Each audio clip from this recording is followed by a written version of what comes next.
I'm trying to think what year that was. It was the first year we played, I think, was 97, the summer of 97. And yeah, that was it because we were all turning 21. And yeah, it was like a mess. We were all the games. They had like the Sunday morning games at like 8 in the morning, and like everybody was hungover. I mean, like throwing up over the boards, like hungover. You were lucky if you got five guys there so you could play. But we actually, funniest thing, the name of our team. The name of our team was Sexual Chocolate after the great band from Yes. Coming to America. So our team was so when we went there, I was one of the guys who set the team up. So when we went there, they had a meeting for all the teams in the league, and they were going through and they're like, all right, what's your team name? What's your team name? And when they came to us, they said, what's your team name? But we said Sexual Chocolate. The whole place was like, what? So we were in the lowest division because it was our first year, so they put you in like the lowest division, and we won the championship that year. And at the place, I don't know if you remember, when you win, they put up a sign of the team that wins. So for a full year, they had to have Sexual Chocolate That's awesome. on the wall at that place. It was the funniest thing. I remember one game we had. The night before, it was like an 8 o'clock Sunday morning game, and the night before was my buddy's 21st birthday. And so we're all at his house. His parents got a whole bunch of ice slides, and we're doing shots like the whole night and stuff. And so we're there, we're having a great time. And one of my buddies like, oh, there's a party a couple of blocks down. So we're like, all right, let's go. Most normal people would just like, walk over, grab a beer or something, walk the whole way. Each of us like grabbed our own bottle of booze to like drink on the way over. Like I had a bottle of Jägermeister in my hand like the whole time, and it just turned into like chaos from there. Wasn't So Rumble like, Mints? yeah, exactly. So like the next morning, we all show up at this rink. I mean, goodness gracious! Like I said, just guys are throwing up. We had 5 guys, and to our credit, we somehow won. I don't know how, but we still won. And that was really. We played the next year, and we went from winning. I think they moved us up a division, and we went from winning the championship. We didn't even make the playoffs the next year. But that was the last time I was 21, so that was the last time I played any kind of like organized hockey. Wow, Like that's a at long all. time, man. So most of my hockey like playing experience was like younger in my life. I played lacrosse in college, Division 1, by the way, Paulie, Division 1 lacrosse Baby. player. So. And then I played in men's league lacrosse after that. I played into my late 30s. In men's lacrosse leagues after that. So I never really got back into hockey. When I was at when I was at Butler in college, they had a club hockey team. They actually asked me to play, and I just didn't want to risk hurting myself. I was just, my another guy on the lacrosse team actually played, and the coach, gave me his blessing to play. But I was just like, it's not worth it. I'm here on scholarship. I'm here to play lacrosse. So God forbid I ever hurt myself. I was like, I just did not want to do that. So, but yeah, that's sort of my hockey background. Like I said, I played a lot of ice hockey as a kid. Playing at Caniac Newbridge down in Long Beach, the Long Beach rink down there. Won a bunch of championships throughout the years in junior high, JV, varsity, deck leagues, house leagues and hockey. So it was definitely a fun time, and I really just grew to love the game, obviously. When the two of us were playing, it was definitely not the game that it is now. It's a little bit more clutching and grabbing, and more sort of physicality. Where today, I mean, trust me, there was definitely some skill going on. Don't get me wrong, but now it's definitely all skill. So a little bit of a different game. I still love it though. Love that we still do the podcast and get to talk about it, doing the blogs and all that stuff. But I really from an early age, starting playing ice hockey at 7 years old. It's been it was a huge part of my life growing up, and something I'll always remember. No, it's great, man.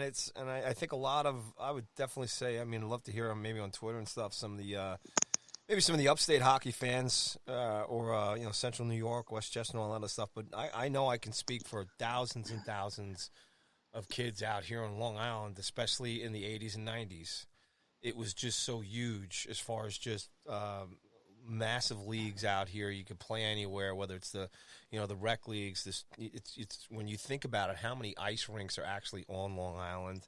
The deck hockey leagues, the roller hockey leagues. I got stories of playing in Freeport inline in the summertime. They have the big the white tent around the rink. And in the summertime, we'd be playing at 100, in 100 degrees. We'd have beer in our water bottles.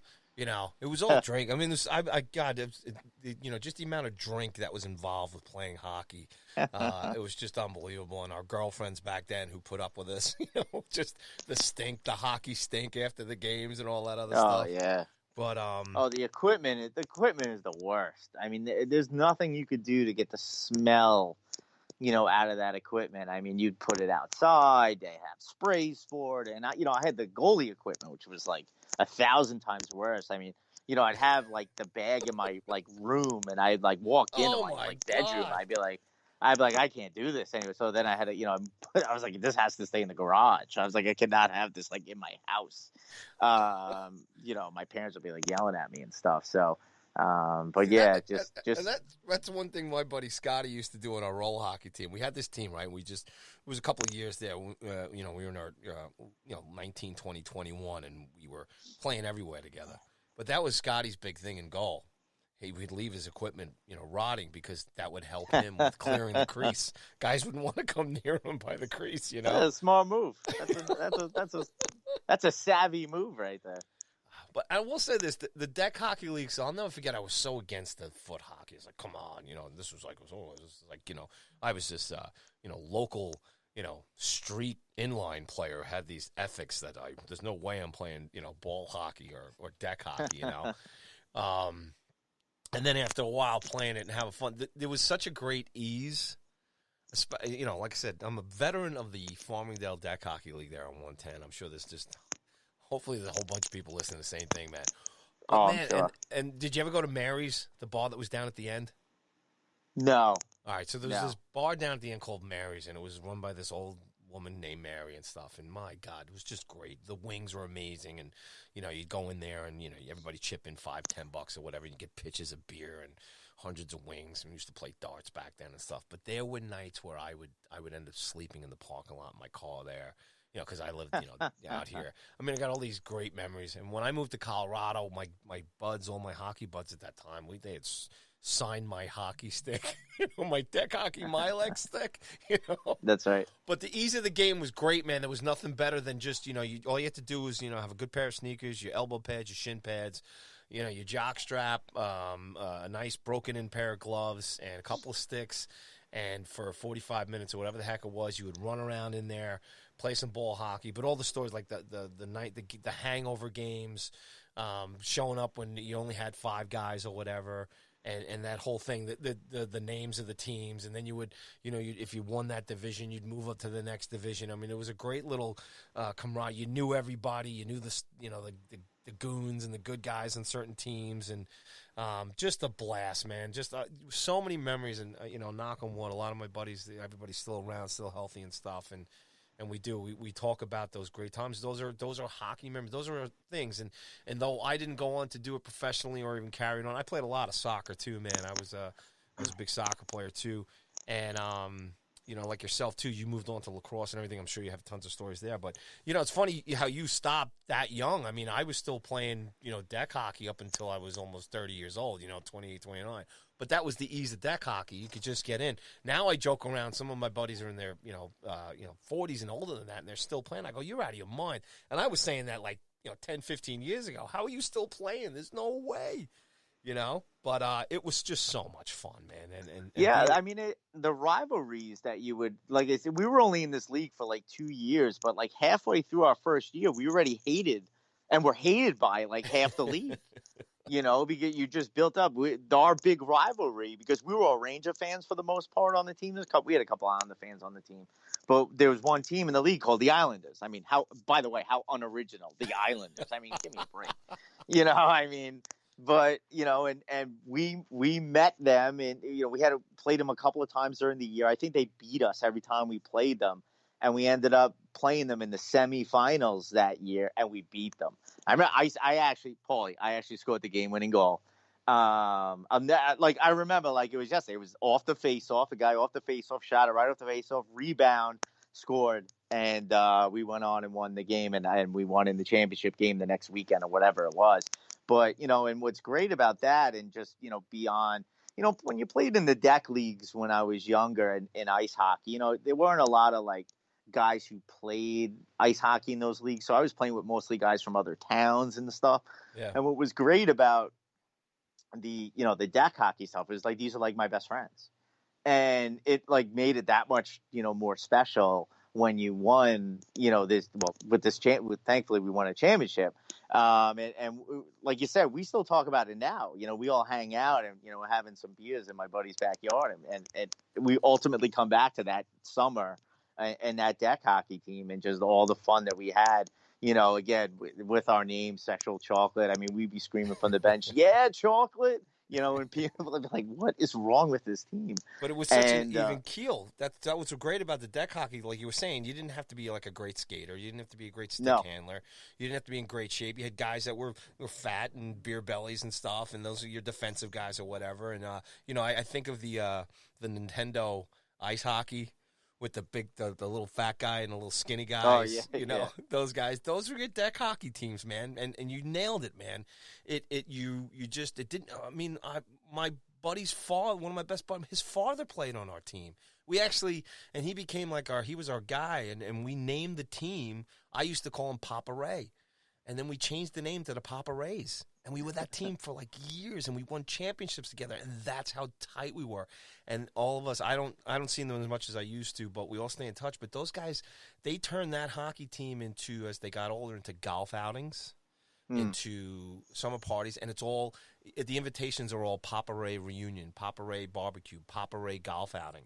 And that was all off that deck hockey team, and the memories, the friendships, and you nailed it because it wasn't ice, it wasn't inline where everybody had to be in great shape or a certain age or anything. It was just this even keel. It was a parking lot team, man. It was awesome. Yeah, and like you said, there was some threats of fights, and I remember we'd have buddies come and watch us, and they'd be getting into fights with either the team we were playing or the family and friends of, the team we were playing. Threats of, we'll see you in the parking lot after the game type stuff, and that just, added to the fun of that sort of deck hockey experience. Yeah, man, just good times. And, again, just going through, from being a kid and doing it and ended up with that it was a great way to sort of end my organized hockey experience. But, I think a lot of people, if you grew up on Long Island, I think at one point or another, especially if you played hockey, probably went through that place and have similar, like you said, similar experiences and great memories. Yeah, no, it's super duper stuff, man. Hey, good way to go tonight, man. I'm just, it's got me in a good mood, man, because I'm just thinking of all these great memories. I had me and my buddy of mine. We've been friends for years. We joined the intramural Nassau Community College Deck Hockey League, and we were on a team called the War Pigs. Nice. And we were the two defensive guys. We won that championship. A little snow. We shirts and stuff, but we had a blast just going and playing, man. And I did a lot of officiating too. Actually, when I came back from Colorado, when I came back to New York, and I started to ref a couple of these local Long Island leagues out here, and it was such garbage. I was so disappointed in the level of play out here because I've been playing with like a lot of these elite players out in Colorado, and I say this only because they were just in from all different places, whether Toronto and out west and all that other stuff. And then I'll never forget, I was reffing a game here, and these guys were killing each other with cages and everything. And I was starting to throw everybody in the box because that's the best thing you can do as a referee. If the game's getting out of control, the only way you can do is just take bodies off the ice and put them in the box. So I'll never forget this game. Hot Skates, they just closed it recently. They're turning into a storage place here in Limbrook.